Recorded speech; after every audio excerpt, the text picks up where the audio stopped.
Երկրի տնտեսության զարգացման ուղղված ներդրումային ծրագրերի շրջանակում Տաշիր կար ֆաբրիկան շարունակում է ընդլայնել իր արտադրական հնարավորությունները, ստեղծելով նոր աշխատատեղեր Տաշիր եւ Ստեփանավան քաղաքների, ինչպես նաեւ հարակից համայնքների բնակիչների համար։ Արդյունքում հարյուրավոր մարդիկ հնարավորություն ունեն ապահով աշխատանք եւ կայուն եկամուտ ունենալ հայրենի մարզում։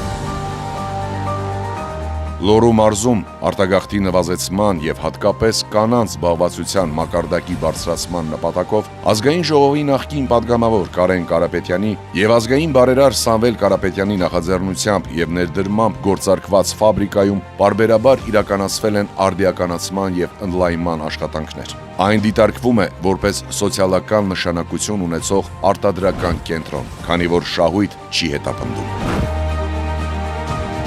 Գործարանում ներդրված են ժամանակակից տեխնոլոգիաներ, ստեղծված են աշխատակիցների համար հարմարավետ եւ անվտանգ աշխատանքային պայմաններ, ապահովվել են նաեւ սոցիալական բաղադրիչներ, ներառյալ խոհանոցային պայմաններն ու աշխատակիցների տեղափոխման կազմակերպումը։ Ստիպված եմ գնալ Երևանում աշխատել, իմ տարածքում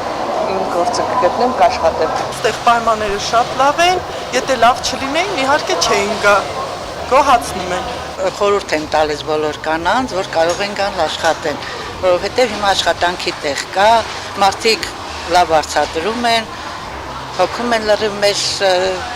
ամեն մի, ասենք, վիճակի մասին բան։ Եթե ցանկություն կա, մարդկանց դիմում ենք, իրանք մեզ աջակցում են։ Շատ կարևոր է, որ այստեղ կաշխատում են, ունենք մեր գործը, աշխատավարձի չենք տրվում։ Տաշիր կարում աշխատում են նաև ուսանողներ համատեղության կարգով։ Նրանց խոսքով աշխատանքը հնարավորություն է տալիս ուսմանը զուգահեռ ձեռք բերել մասնագիտական հմտություններ եւ ունենալ սեփական եկամուտ։ Ուսանող եմ եւ կարողանում եմ համատեղել եւ ուսումը եւ աշխատանքը եւ իրենց է խորհուրդ կտամ, այստեղ դժվար գործ չկա, բոլորն է կարող են եւ պետք է։ 2005 թվականից գործող Տաշիր կարի ֆաբրիկան այսօր Լոռու մարզի խոշոր գործատուներից մեկն է։ Տարիների ընթացքում այն երբեք պարապուրտ չի ունեցել։ Պատվերներ ընդունելով ինչպես Հայաստանից, այնպես էլ արտերկրի տարբեր կազմակերպություններից, ամրապնդելով տեղական արտադրության դերը երկրի տնտեսության մեջ։